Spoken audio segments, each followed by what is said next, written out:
All right, welcome back to Soccer Matters. Finishing it up strong here tonight. Quick word here to remind you that Soccer Matters, ESPN975.com, is presented by John Daspit and the Daspit Law Firm.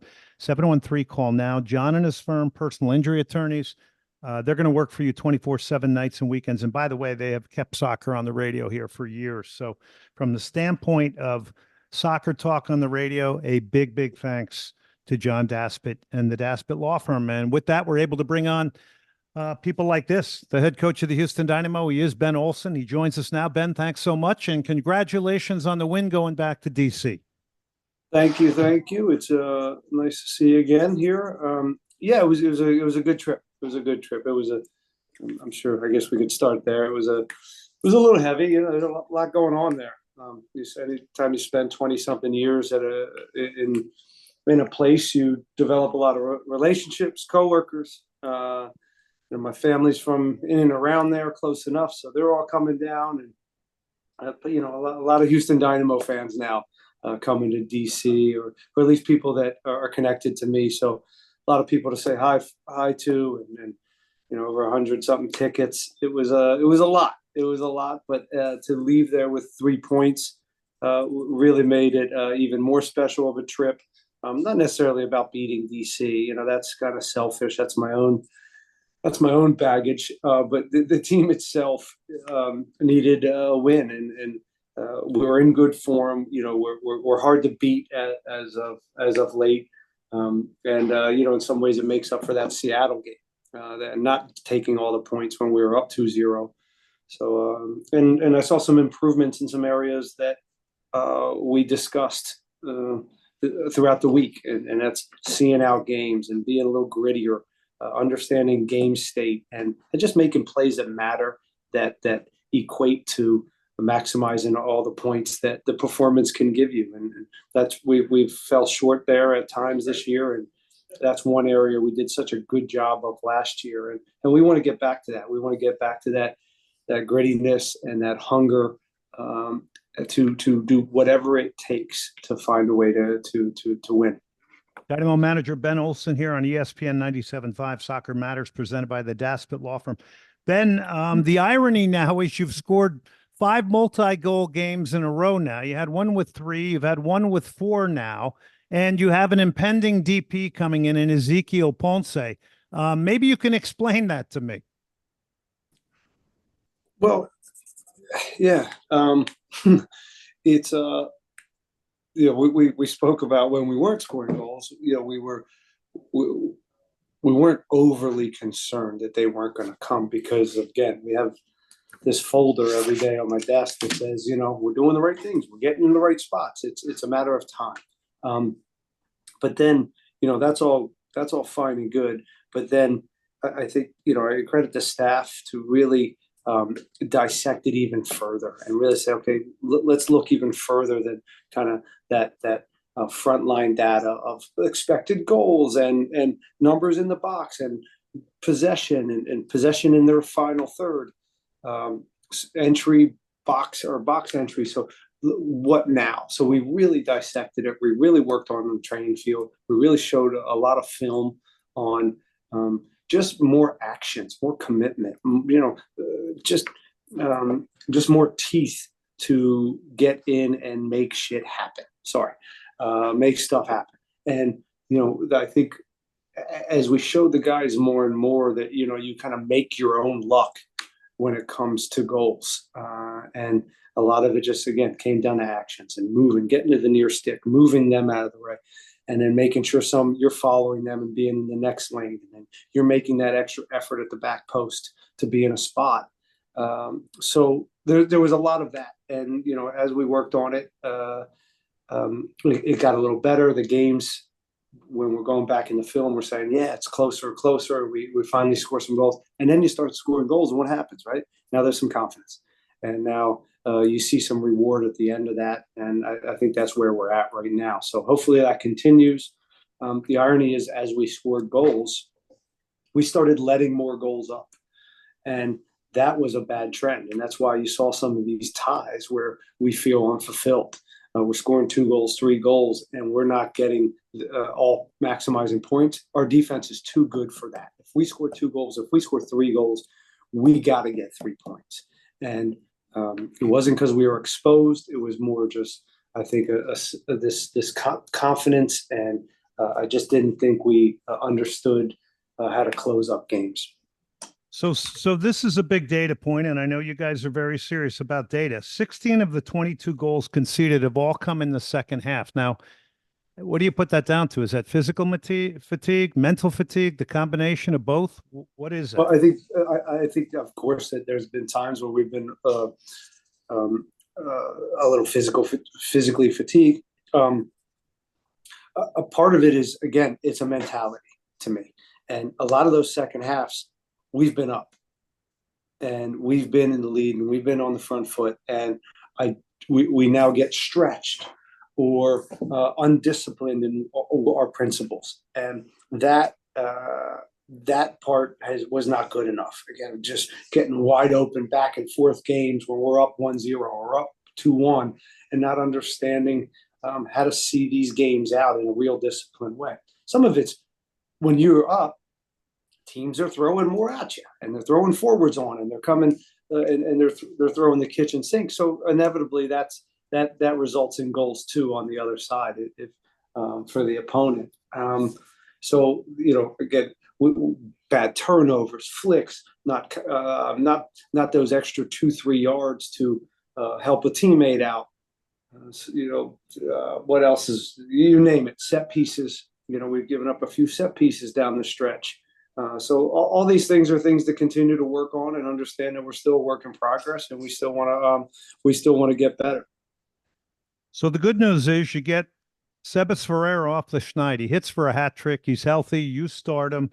It is now ahead a tremendous storyline to the season, because it comes at a time when you're bringing in a DP from Argentina, Ezequiel Ponce, who played at AEK Athens in Greece.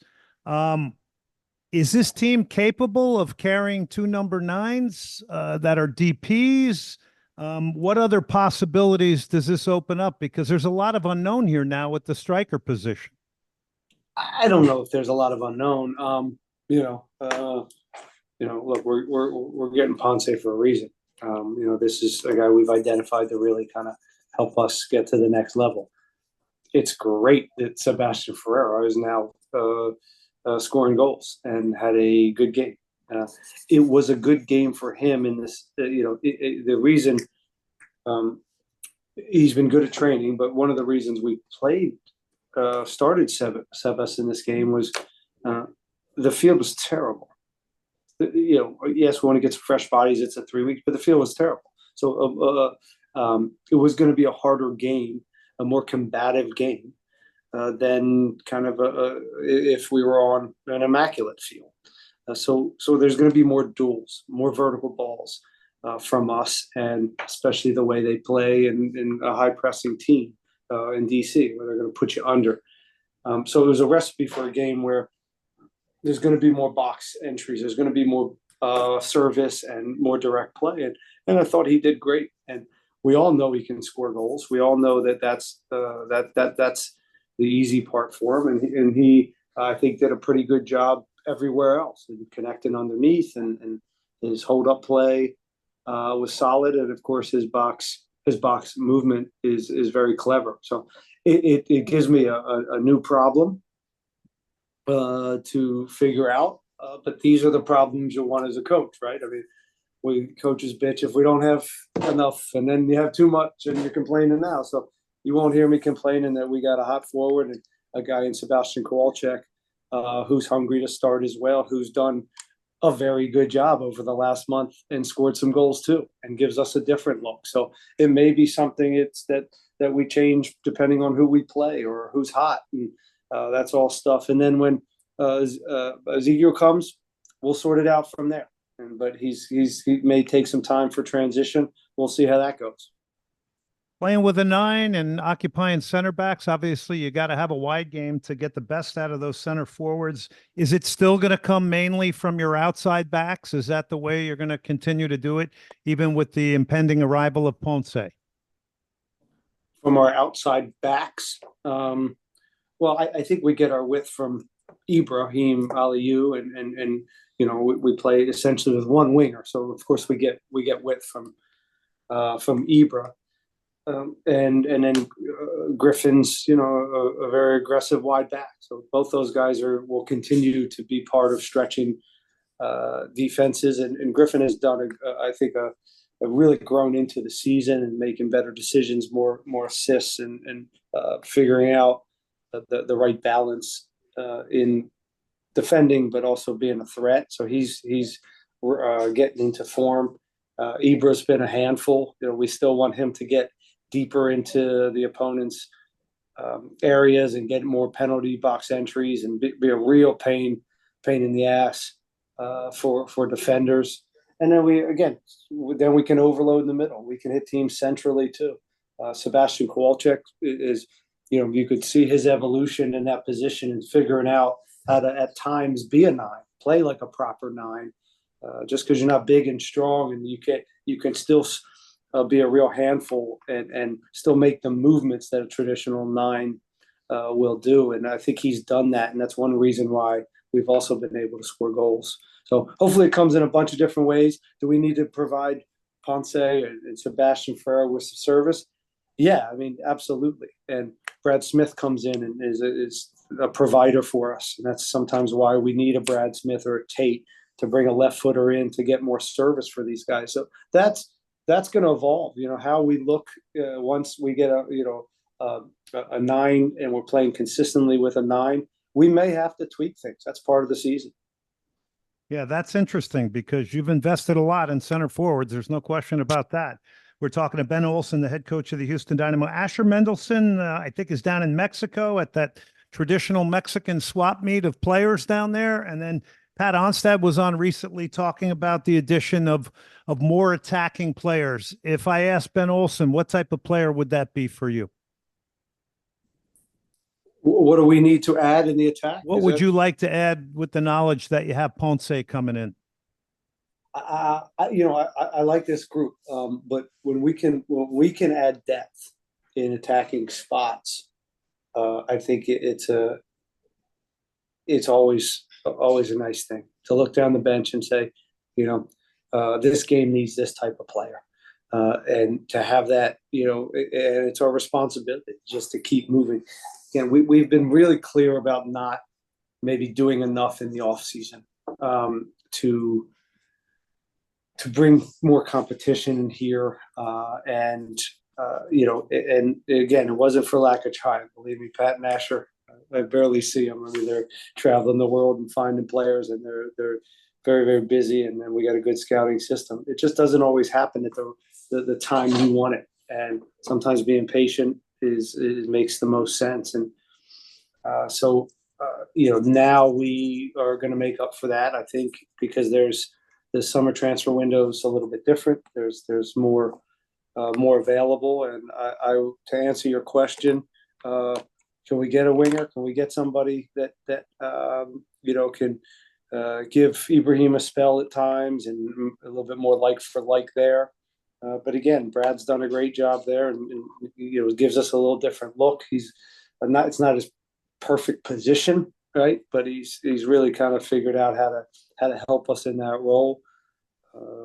Griffin would play him quite a bit. The holding mid spot, we got to continue to push Jefferson along, and Brooklyn's getting more minutes. So really pushing this team through depth, and hopefully depth can give me some sleepless nights to say, you know what, this kid needs to play over that kid. And those are all healthy problems and can push us forward. But we got to get better at both tactically and also from a personnel standpoint. Griffin Dorsey's so fundamental to your team. Do you worry about his workload? I mean, we know the guy's a machine. He must have 3 lungs, and the volume of runs he makes is incredibly impressive. But, do you sometimes worry about him and think of the scenario of maybe, I don't know, we try to rest him, or we don't want to be fatal here, but, he is a real big piece of your attack. He's healthy, he plays. That's how we roll. If he's got good lungs, and he's actually gotten more substitutions this year, and he's had a red card. So he's missed a few games, and we've given him a break every now and then. So This year's actually less than last year. Once he started playing, he played every minute, I think, for the rest of the season. But he's a fit kid, and that's what it takes to play that position. So he's built to go back to back and continue. We've also played Dan over there. We have Franco out there. We have Tate. So we got guys that can fill in, and we have enough depth in the back. None of them are really like for like. You don't really replace what Griffin does. But if it is, you put somebody else in and you adapt and you figure out new ways to get a little bit more of a presence in behind. So there's always ways to do it, but I hope we don't have to face that. Ben, listen, as always, thank you very much for your time. Best of luck against Charlotte FC. That is, by the way, a home game. Tickets at HoustonDynamo.com. That's where you get them. It's a big game this weekend. The Dynamo continue to score goals. It's been 5 straight games, multi-goal games. Get out to Shell Energy Stadium. Ben, thank you very much. All right, guys. See you. All right, that's Ben Olsen. That's how we wrap it up here tonight. DaspitLaw.com, 713 call now. Presenting sponsors. You get the podcast of this show at Spotify, Apple, and Google. LamontBrands.com for your T-shirts and hats, all to benefit the Snowdrop Foundation, the 501c charity. We appreciate everybody tuning in here again tonight. And don't forget, we're back this Thursday at 6 o'clock Central Time for the best in soccer talk, self-proclaimed. It is Soccer Matters.